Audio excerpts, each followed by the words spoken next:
nombre es Edith Pérez Medina. Presento el video de inmunología. Mi matrícula de la Universidad Univim es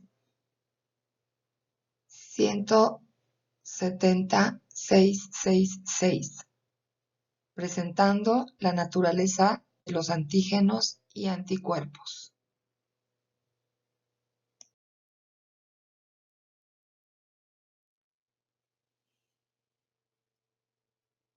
Vamos a presentar el contenido acerca de este tema.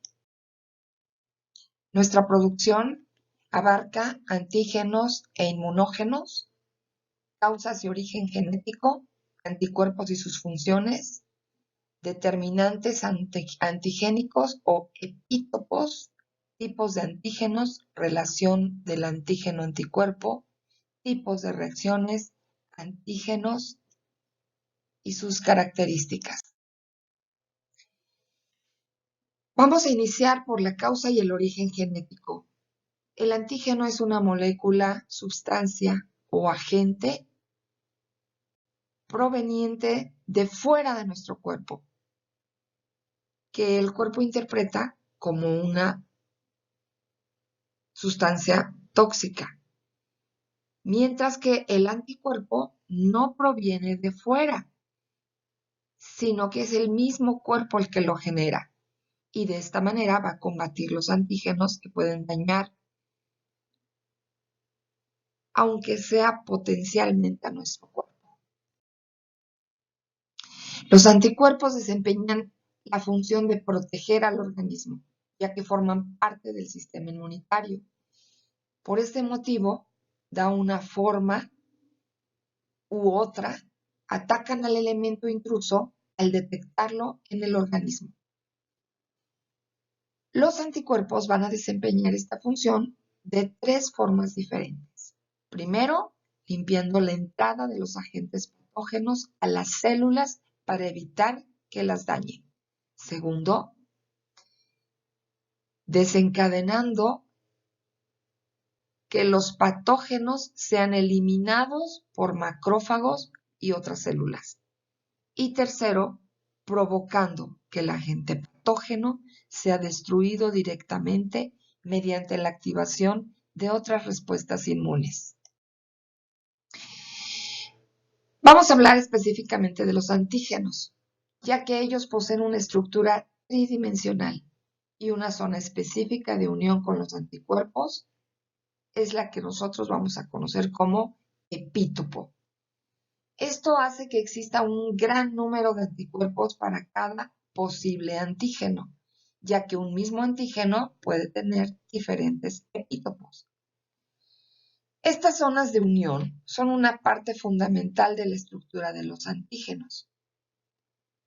Es debido a que son las partes que pueden ser reconocidas por un anticuerpo que le es específico y así activar la respuesta inmune. No obstante, los antígenos presentan unas zonas llamadas inmunodominantes. Se trata de zonas del antígeno a las que se les une la mayoría de los anticuerpos. Los tipos de los antígenos los conoceremos como los antígenos tumorales. También pueden estar en la superficie de un tumor, formando, por ejemplo, un receptor mutado, en cuyo caso será reconocido como un linfocitos B. Dentro de los tipos de antígenos también están los nativos. El antígeno nativo es un antígeno que aún mantiene su forma original y no ha sido procesado por una CPA en partes más pequeñas. Los linfocitos T no se pueden unir a los antígenos nativos, ya que necesitan la ayuda de CPAs para que los procesen, mientras que los linfocitos B sí pueden ser activados por esta clase de antígenos. Encontré una relación muy interesante entre antígeno-anticuerpo. El acoplamiento estructural entre las macromoléculas se realiza gracias a las fuerzas débiles que disminuyen con la distancia, como los puentes de hidrógeno, fuerzas de Van der Waals, las interacciones electrostáticas y las hidrofóbicas. El reconocimiento AGAC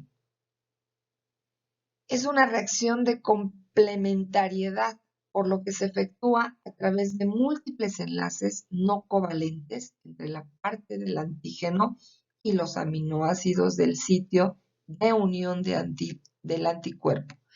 La reacción se caracteriza por su especificidad, rapidez, espontaneidad y reversibilidad.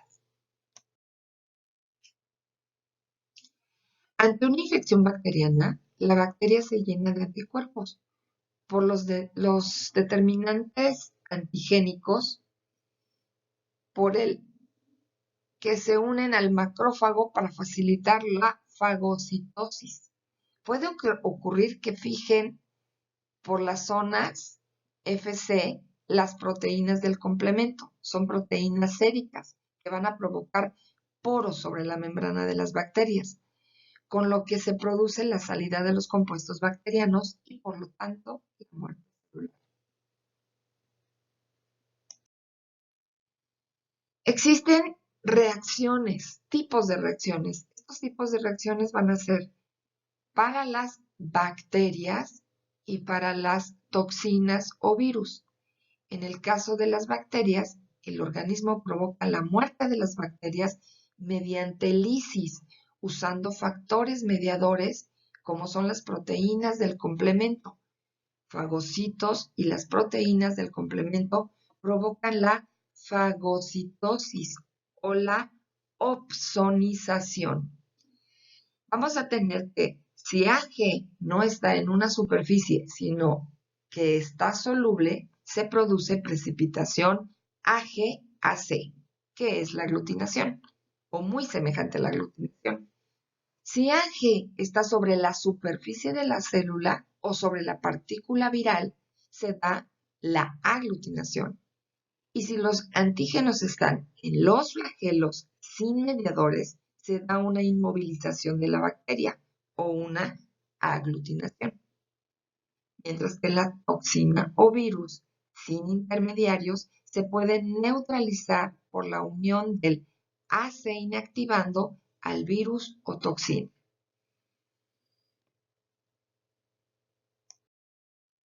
Tenemos enfermedades autoinmunes, algunas enfermedades autoinmunes. Vamos a hablar de las más comunes o las más conocidas. Estas son el lupus eritomatoso, la artritis reumatoide y el síndrome de Sjögren, que son propiamente las más reconocidas. Pero también tenemos una lista de algunos anticuerpos. Los anticuerpos o inmunoglobulinas son proteínas de la sangre que funcionan en la respuesta inmune adaptativa. Los anticuerpos son muy específicos. Cada uno se desarrolla para unirse a un antígeno particular o una sustancia extraña. A pesar de su especificidad, los anticuerpos pueden agruparse en 5 clases. Se conocen como el IgM, IgA, IgD, IgG e IgE. Los anticuerpos se componen de 4 cadenas polipéptidas, 2 cadenas ligeras y 2 cadenas pesadas. Estos forman una molécula llamada un monómero de anticuerpos. Una cadena ligera y una cadena pesada con otra forman una imagen de espejo con las otras 2 cadenas, creando la forma de una Y o T.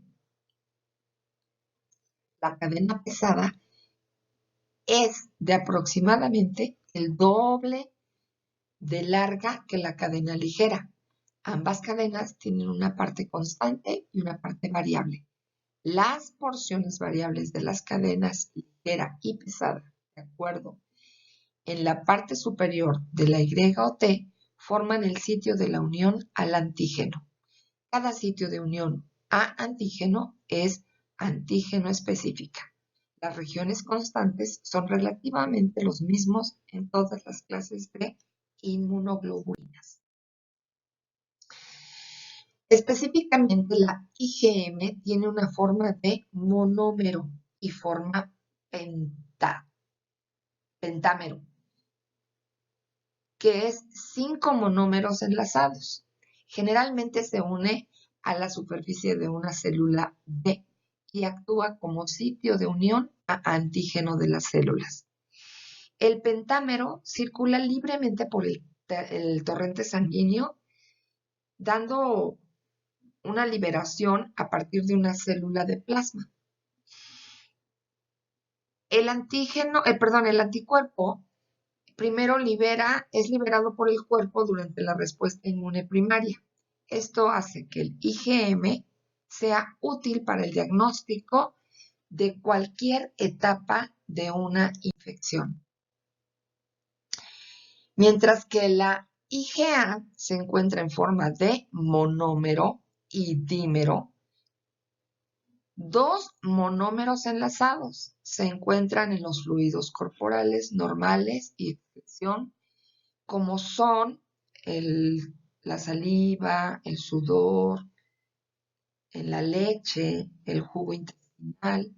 Estas excreciones anticuerpo son los encargados de proteger las células epiteliales de la piel en las que se producen infecciones bacterianas.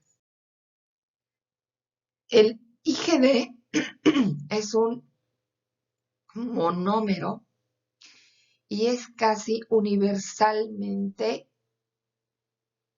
adherida a la célula B. La clase IgD de anticuerpos son importantes en la activación de células B, mientras que el IgG son monómeros que comprenden la mayoría de los anticuerpos de circulación. Los anticuerpos IgG se pueden encontrar en sangre y el líquido linfático.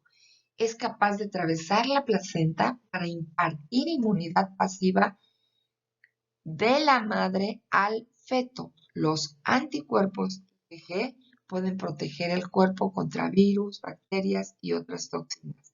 Ellos también son fuertes fijadores del complemento. La fijación del complemento es un método de lisis, de inducir o de romper. La IgE son anticuerpos conocidos como monómeros que se encuentran en niveles elevados durante una reacción alérgica. Los IgE son los encargados de liberar sustancias químicas inflamatorias llamadas histamina y otros, tras la unión antígeno-IgE, es liberada por las células de la piel, las amígdalas, las células que recubren el tracto respiratorio y no podemos terminar esto sin hablar acerca de las características. Una de ellas es la especificidad, es la capacidad del anticuerpo de unirse al antígeno que lo estimuló. También tenemos otra característica como es la rapidez. La velocidad con que ocurre la reacción AG-AC es del orden de milésimas de segundo. Como consecuencia vamos a obtener precipitación, aglutinación o neutralización. Otra característica es la espontaneidad. La reacción AG-AC no requiere energía, simplemente lo hacen de manera espontánea. Y dentro de las características está la reversibilidad. Dado que la reacción se debe a fuerzas no covalentes, es reversible y en consecuencia se ve afectada por factores como la temperatura, el pH, la fuerza iónica e incluso la proporción de Ag a C. Bueno, compañeros, las siguientes diapositivas dan la información sobre la bibliografía y los enlaces consultados. Es importante un video que estoy anexando, ojalá se den tiempo para verlo. Eso es todo, muchísimas gracias.